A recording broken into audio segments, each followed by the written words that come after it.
और ख़वातीन हज़रात, जैसा कि मैं आपको पहले भी बता रहा था कि कुछ ही लम्हों बाद एक बहुत ही दिलचस्प डेमोन्स्ट्रेशन आपके सामने होने वाला है। अभी आपके सामने आर्मी डॉग सेंटर के चाक चौबंद और तरबियत याफ्ता डॉग्स अपनी फनी महारत का मुजाहरा करेंगे। इस दस्ते की क़यादत लांस सफदार असदुल्लाह करेंगे, जिसमें आपके सामने मुख्तलिफ किस्म के कुत्ते और उनके हैंडलर्स बुनियादी फरमाबरदारी, हथियार गोला बारूद का खोज लगाने, सूंघने की हिस्स को बुरकार लाते हुए मुख्तलिफ चीज़ों का पता चलाने, बारूदी सुरंगों का पता लगाने और नामालूम अशिया और गैर कानूनी सरगर्मियों में मुलव्विस अफराद का पता लगाने का अमली मुजाहरा करेंगे। जी हाँ नूर, मैं चाहूँगा कि आप इंसान और जानवर के ताल्लुक़ के मुताल्लिक़ कुछ कहें। जी सर, मैं तो ये भी सोच रहा था कि इतने टेक्नोलॉजी के दौर में अब भी दुनिया भर में अगर आप देखें तो वो जो एक सलाहियत है सूंघने की और जानने की, उस हवाले से वो कुत्ते बहुत आगे हैं। और वो बुल्ले शाह कहते हैं ना कि उठ बुल्लिया चल खैर मना ले, नहीं तो बाजी ले गए कुत्ते ते थी उत्ते। तो वो एक वफादारी की जो एक बात है, वो ये सब सिलसिला साथ है। और आप देख सकते हैं अल्लाह की मखलूक, और वो रब ने कैसी कैसी खूबियों से अपनी सब मखलूक को दे रखी हैं। और 4 अदद जर्मन शेपर्ड्स अपने हैंडलर्स के साथ इस वक्त डाइस के बिल्कुल सामने आए। वाह! और ये देखिएगा कि अपने हैंडलर्स के साथ किस तरह परफेक्ट कोरियोग्राफी के साथ, परफेक्ट सिंक के साथ मूवमेंट करेंगे।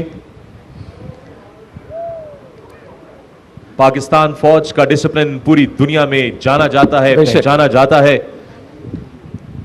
और ये डिसिप्लिन आप देख रहे हैं कि किस तरह ट्रांसलेट किया गया है एनिमल ट्रेनिंग की तरफ भी।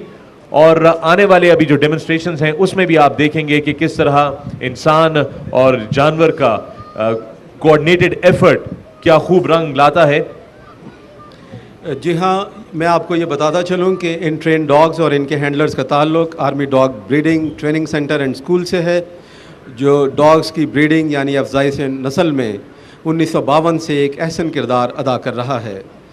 ये गालिबन अपनी नौयत का वाहिद इदारा है। जी हाँ, पाकिस्तान और आर्मी के अंदर ये अपनी नौयत का वाहिद अदारा है। इस वक्त इसके कमांडेंट कर्नल बख्त रवां हैं, जो कि डॉग साइकोलॉजी पर मुकम्मल अबूर रखते हैं।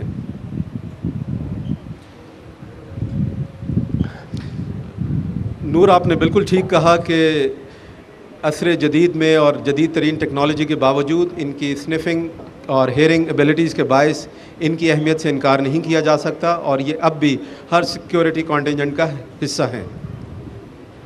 बैनुल-अक़वामी सतह पे भी जो सिक्योरिटी के अरेंजमेंट्स किए जाते हैं, जो पैरामीटर सेट किए जाते हैं, वहाँ पर भी ट्रेंड कुत्तों का जो है बहुत बड़ा किरदार होता है। और ये खूब साथ देते हैं हमारी अफवाज का, हमारे जवानों का मुश्किल हालात के अंदर। ऐसी ऐसी जगहों पर ये जा सकते हैं जहाँ पर इंसान के लिए मुमकिन नहीं होता। कभी ट्रेन ऐसी होती है, कभी जगह इतनी कन्फाइंड स्पेस होती है, वहाँ पर ये जो है बुनियादी तौर पे एक पूरा रोल अदा करते हैं ऑफ अचीविंग अ टास्क और अ मिशन।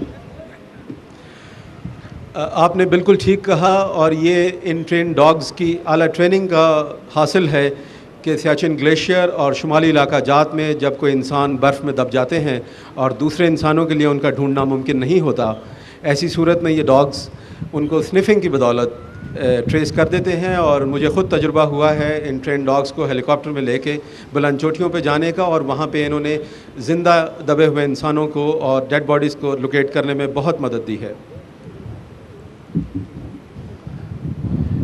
और वो एक ये सब अटैचमेंट में मेरा ख्याल था कि जो हैंडलर्स हैं, और जिस तरह से एक वफा का ताल्लुक़ कहिए या एक अपनाइयत या उनसियत जो है, अब ये जिस तरह से माश करते हुए आप देख रहे हैं कि एक इशारे पे या कोई ज़ुबान नहीं है, कोई कम्युनिकेशन उस तर्ज की नहीं है, लेकिन दोनों जानते हैं कि कहाँ है, क्या करना है, आज कौन सी तकरीब है, हमारा यहाँ क्या काम है।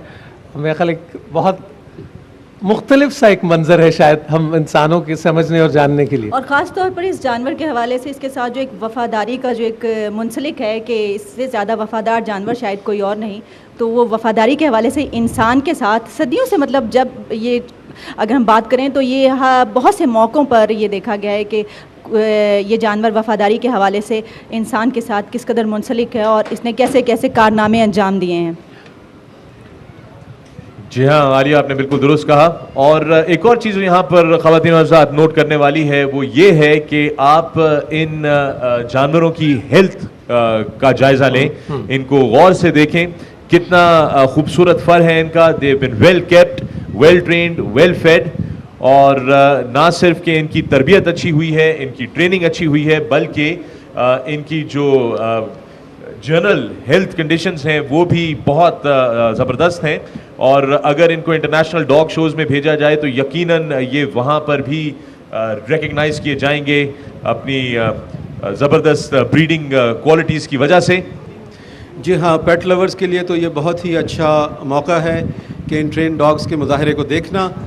इनकी अफादियत के पेश नज़र इस ब्रीड की अफजाइश आज से 300 साल पहले जर्मनी में शुरू हुई थी और इसी वजह से इस नस्ल को जर्मन शेपर्ड कहा जाता है।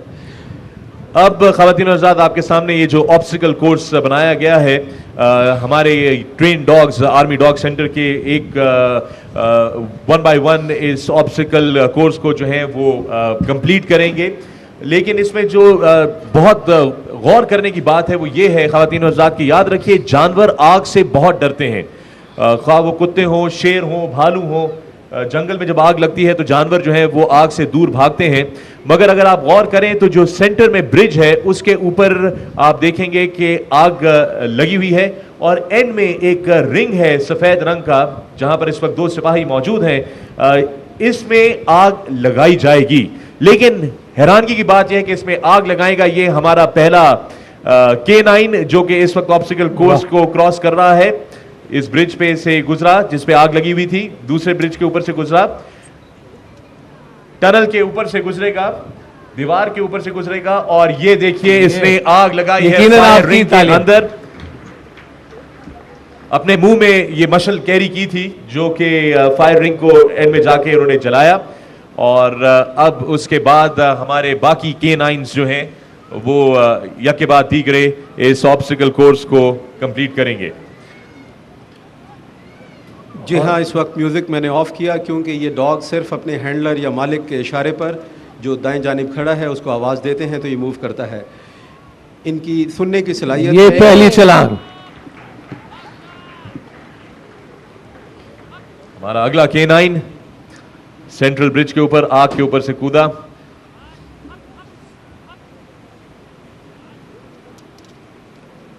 सेकंड ब्रिज, टनल, दीवार और फायर रिंग कामयाबी से। और जहाँ